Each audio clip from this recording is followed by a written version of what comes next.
Hello, okay, good afternoon everyone. Today is the 9th of July 2018. I want to just give a simple tutorial for students on how to actually call out your H4 charts and plot your Ichimoku and how to read direction. Okay, let's start with a simple plain chart. Let's say start with Euro USD. Okay, H4. Okay, then you just have to go to insert, indicator, trend, Ichimoku. Okay, the rest just put none for your color so that you won't see the lines. Only up and down Kumo you put the colors that you like. Any color at all is up to you. Okay, let's say this is my favorite color. Okay, right, and this is my favorite color. Any color that you like. Okay, right, so this is my color, and of course it's too small, and I don't like the square, the grid as well, so I'm going to remove the grid. Some of you might have this one click clicking. Just untick this and remove that thing. Right, go to candle, enlarge it, okay, and then untick this one, because if you have this tick you can't scroll. Okay, you'll keep going back, so untick this but tick this one so that you have some space for you to draw if you need to draw. Okay, so this is how a H4 chart looks like. Okay, the next thing is I want to have a macro text to show the direction, just in case I'm not really sure. So I've given you the text in G Drive, so you just go to look for macro text.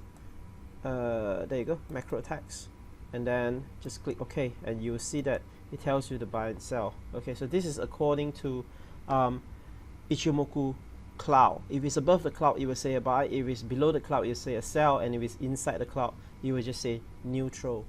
It means hold on, don't buy or sell. Okay, so this is a simple Ichimoku chart to tell direction. So now Euro USD is very simple. It's uptrend, so don't sell. Okay, you can buy, but not buy just like that. You got to buy using Arima. Okay, or you can buy using VAR model. So this is just tell you it's uptrend. Okay, right, just to be sure, you can even use a simple technical analysis. Just draw a simple channel and leaning on the same direction or diagonal direction as the Kumo, and then that is where you predict the price will go in this direction.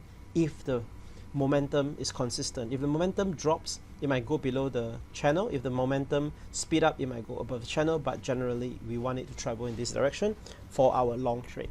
Okay, so now we want to save this as the template, so you go to here, save template, and save as Ichimoku. Okay, Ichimoku H4. Okay, you save this. So next time, let's say I want to call out another chart, maybe something else like soybean H4. Okay, I just have to go to Ichimoku H4 where I save, and you click this and it will come out exactly the same template as what you have saved earlier. Okay, so this is how you do a H4 chart. Very simple for beginners. Alright, that's all. Thank you very much.